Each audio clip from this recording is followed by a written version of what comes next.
All of you are in my comment section saying that these are not Erika and Charlie Kirk's children. I intentionally, when I was pregnant, hid. Not because I was embarrassed. I was growing a human inside of me. And I was praying to God that I was pregnant when he got murdered.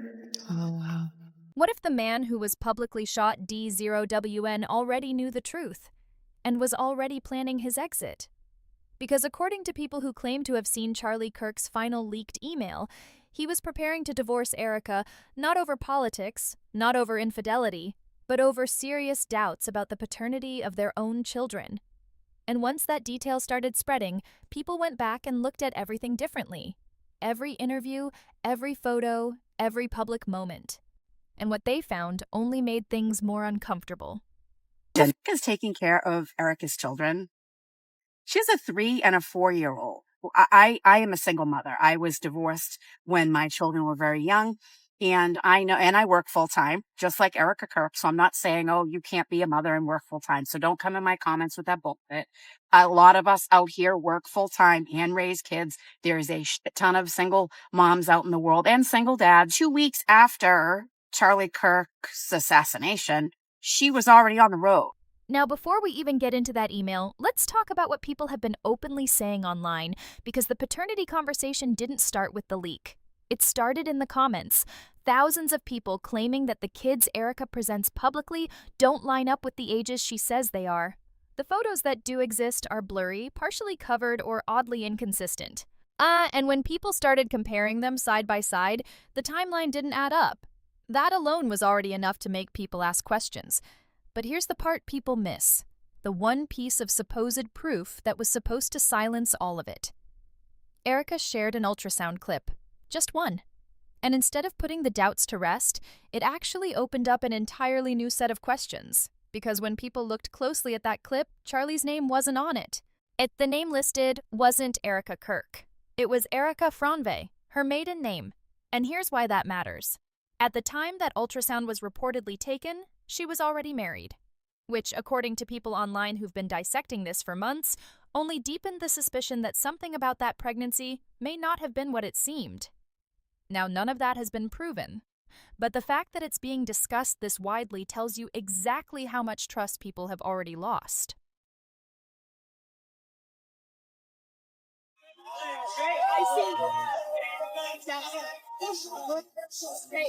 And it's not just the paternity questions. Think about the timing of everything.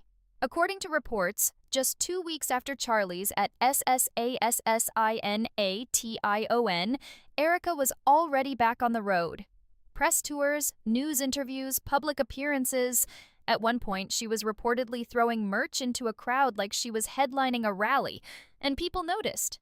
Because that's not how most people grieve. That's not what stepping back looks like. And what made it even more striking was what was missing from every single one of those appearances. The kids. No public outings with them, no clear verifiable photos, nothing that would actually quiet the questions. But then it gets stranger. There are reports, disputed and not proven in court, that alleged her ministry work in Romania was forced out of the country. According to those claims, in areas where her charitable organization was operating, children were reportedly going missing. Now, those are serious, unverified allegations, but they're being discussed. And when you layer that on top of the ultrasound, the paternity rumors, and the way she's been moving since Charlie's D3 at H, people started connecting things they probably wouldn't have connected before, and that's where it gets really messy. Okay, so Erika Kirk posted a video, and in it she has a photo of her ultrasound. She's kind of showing her pregnancy, and something that stood out to me was in the top corner, it listed her as Erika Franve and not Erika Kirk, Franve being her maiden name. Because let's talk about the night before Charlie was at SS assassinated. According to reports that have been circulating, he didn't sleep in their shared bedroom that night. He reportedly slept in his daughter's room. And then the next morning, before leaving for the TPUSA event, he reportedly put his wedding ring back on. Now think about what that implies. If those details are accurate, and they haven't been officially confirmed, that doesn't sound like a stable marriage. That sounds like two people who had a serious argument. Maybe an argument that had been building for a long time. And maybe one that had already reached a breaking point. And people online aren't letting that go, because behavior like that on what turned out to be your last morning alive, that hits different. And then there's the Zoom call. According to people who reportedly heard it, approximately 2 weeks after Charlie died, Erika was allegedly heard laughing on a Zoom call and referring to his memorial as the event of the century. Now that claim is disputed, and the context around it is unclear. But when people heard that, the way they viewed everything shifted. Because a memorial isn't a PR moment. It's not a launch. It's supposed to be about honoring someone you loved. And if those reports are even partially accurate, it raises a very uncomfortable question about what that marriage actually looked like behind closed doors. Now here's where things escalate into territory most people weren't expecting: the Epstein connection. Since the Department of Justice released millions of documents tied to their Epstein-related investigations, people online have been going through those files. And that's reportedly when Erika's name started surfacing in certain conversations. To be clear, there is no confirmed, verified evidence placing Erika Kirk in the Epstein files, but the online speculation has been intense, and here's why people took it seriously enough to dig deeper. At the same time, reports out there are saying that the mission that she sent over there was forced out of Romania because places where her ministry was going, children were disappearing. Around the time of Charlie's D3 at TA, Erika was reportedly working with the Corkran Group, a luxury international real estate brokerage based in New York. And here's the part that stopped people cold. The Corkran Group had allegedly been involved in brokering the sale of Jeffrey Epstein's major properties, including his Palm Beach mansion and his New York townhouse.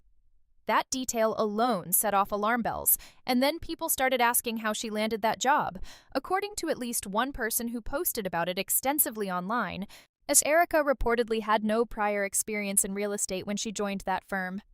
To some people, that didn't feel like a coincidence. It felt placed. Now, that interpretation is not proven. It's speculative. But the connection to Epstein-linked properties was real enough that people couldn't ignore it.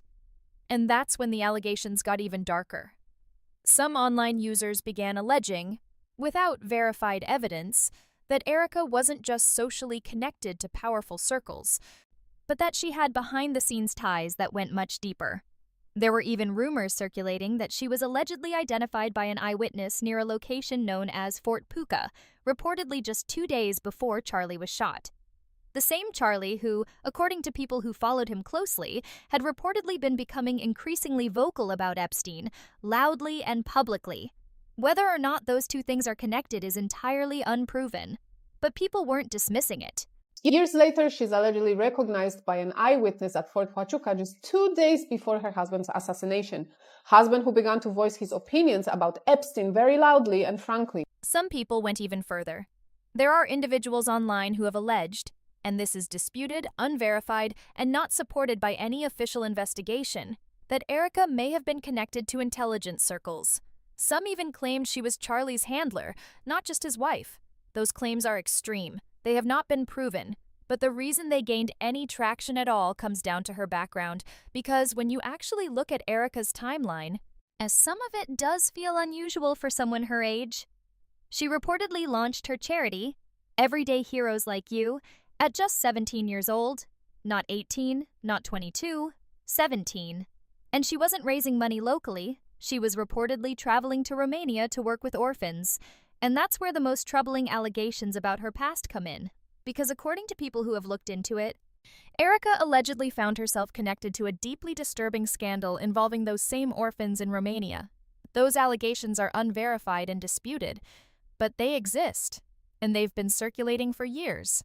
People say, you were actually a Mossad agent sitting in front of me, and you were Charlie's handler, and Israel killed Charlie.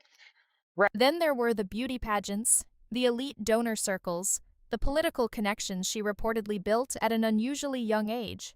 People close to Trump were reportedly in her orbit early on.